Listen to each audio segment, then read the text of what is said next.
Yo, what's good? Today's a great day to have a great day. Hope all is well. I'm just out here enjoying life, man. Just breathing in this air. Just enjoying this sunshine. I don't know why I got a jacket on because it feels so good out here today. But hey, all is well.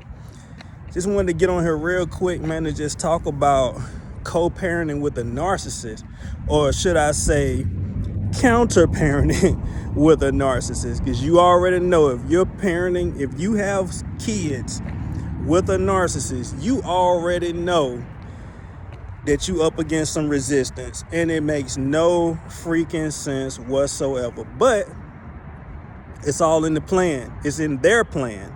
However, their plan has an expiration date, because in the end, you freaking win. So co-parenting with a narcissist, what does that look like? So what have I been experiencing, just in the last few weeks or whatever? Just stupid stuff, man. And it's all to just trigger you. Number one, it's all about control.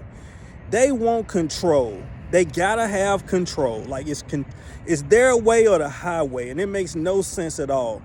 Even at the expense of other people's lives, they're willing to they want control. You know what I'm saying? Just willing to just sabotage relationships, draw wedges between people, draw wedges between you and the children, all for the sake of control.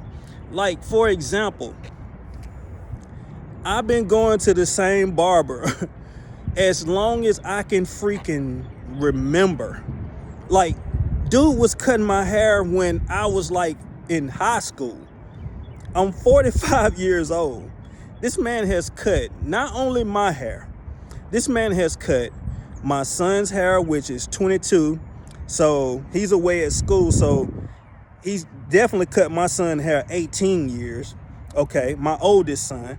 He's cut my stepson's hair, which is, he's 23. So I would say he probably cut his hair for probably about maybe when I met her, so she had him, so he was 5 at the time. So let's just say he cut his hair for probably about 10 years, because every time I went to the barber and took my son to the barber, I always took her son to the barber with us. You know what I'm saying? And this was all the way up, even during high school. Even when her son was in high school, I would take her son with us.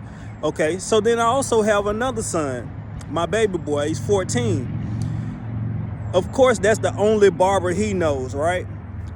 Okay, so since the discard, it was always issues. When I go and take my son to get his hair cut, she would always find fault and all this kind of stuff. And I'm like, you already know he ain't perfect, man. He hit and miss, you know what I'm saying? But this my barber, this my dude. I love him, you know what I'm saying? So then now all of a sudden, I text my son on last week, and my son was at the house, and I told him that we were going on like Saturday to go get haircuts or whatever. I was like, we're going to get haircuts. We're going to go get haircuts. I want you to, make sure you wash your hair, get everything straight, because I don't want to see all them flakes and stuff when he start cutting your hair. All right. So he gets back to her house, and then I guess he told her that we were going to get haircuts. She immediately sends a text talking about he can't go with you to get his haircut unless you taking him to somewhere else, because your barber can't be cutting his hair no more. Either you can do that or I'm gonna find him a barber. I left it on red. I left that text message on red. And you know what I did? Went the next day and got my hair cut by myself. You're not going to control me, man. I'm telling you, like, I don't even care. You can strip away all this stuff that you taking away from me. And I apologize for them sirens in the back, but trust me, at least we ain't on that side of it. You know what I'm saying? At least we on this side of it. We might be hearing those sirens, but hey, we not experiencing whatever they're going through right now, so thank God for that. But yeah, like, do you like, okay, you've pulled everything from me. You pulled me taking my children to school. Whatever you could do to control situations and circumstances and even me and people, she's been doing it. You know what I'm saying? Just pulling stuff. And what I'm doing, not fighting back. You don't want me to take my kids to school, even though I've been taking them since they in freaking preschool, and now one of them in high school on her way out, and my son in middle school on his way to high school next year. Now all of a sudden you don't want me to take my kids to school or pick them up from school? Fine, it's all good. You know what I'm saying? Put me on child support, treat me like I'm like some absent father, some crap like that, just to gain control, because now you want to try to like put my finances in a chokehold. But little do you know, God got me, man. Doors will continue to open for me that no man can shut. I'm not moved by that crap, man. I'm not moved by what I gotta pay her. I'm not moved by none of that mess, man. She ain't gonna get me in my emotions and in my feelings to want to fire back at her and say that. She's all because all she's looking for is a response. She did all that little stuff. No, well, now because she know how important it is for me to be a father and be hands-on. So now you pull away the haircut thing.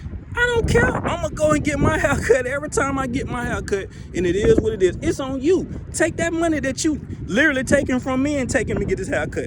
It is. I hate to be that dude, but it is what it is, man. I'm just grateful for the years that I did have to be able to be a father and to do what I need to do. I'm not even sitting up here tripping no more, man. I've been thanking God that, you know what? I got 14 years out of that situation. Even with my daughter, okay, I got 25 years out of that situation. She ain't talking to me right now. All is well. I got 16 years from my other daughter. All is good. Like, my baby boy talking to me and my other son talking to me. But I'm just grateful for the time that I did have. And I'm going to just keep on moving, man. I ain't even worried about it. I'm going to keep right on moving. Because all she looking for is a freaking response. You're not going to get it. You're not going to get the response, man. Like, it's not going to happen. It's not going to happen. That gray rock, no contact, all that stuff, I'm implementing. And I'm staying in my peace. Man. I see her at the store and the grocery store and stuff like that, man. I don't even say nothing. Well, she don't even exist to me no more. Like, for real, you gotta do these kind of things to just maintain your peace, man. They after your peace. They want you miserable like them. Take the high road, man. It might look like an L right now, but it ain't no L. You're not losing. You always win. Even when it look like you losing, you win. And you gotta remember that. So don't even be moved by the discard. Don't be moved by none of that foolishness, man. Keep walking in your truth. Keep enjoying life. Keep doing what you got to do. And just run on and see what the end gonna be, man. That's all you got to do. Protect your peace at all costs, man. Your peace is priceless. My pastor used to say a long time ago, if it costs you your peace, it's too expensive. And I didn't realize how much money, not money, but like just how expensive it was being in a relationship with a freaking narcissist. Not to mention a covert narcissist that's around here acting like it's at her expense to be with me. Got everybody thinking this and thinking that, freaking lying and all this kind of stuff and telling this lie to cover this lie and smearing my name and all of that foolishness, man, that they do. Man, it's crazy. If it costs you your peace, it's too freaking expensive. Let that mess go, man. Trust yourself, man. Trust the God in you to do what you got to do.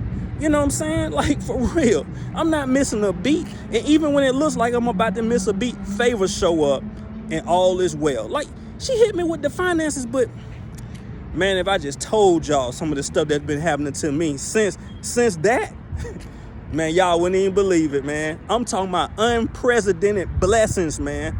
Like, for real. Unprecedented blessings. Man, I'm telling you, man, if God be for you, who can be against you, man? And I'm talking about the God in you. That God in you, that agape love that you was walking in. All of that stuff that you turned your head to. All them times you was suffering in silence. Don't worry about that junk, man. God promised to give you double for your trouble, man. He promised to restore the years that the enemy has stolen. Little did we know we was married to the enemies. We was dating the enemies. We was having babies with the enemy. But God promised to restore this, to restore your life, man, to restore the years. The best is yet to come, man. Just keep flowing in your good. Keep walking in love. Keep just doing you. Until next time, guys. Peace.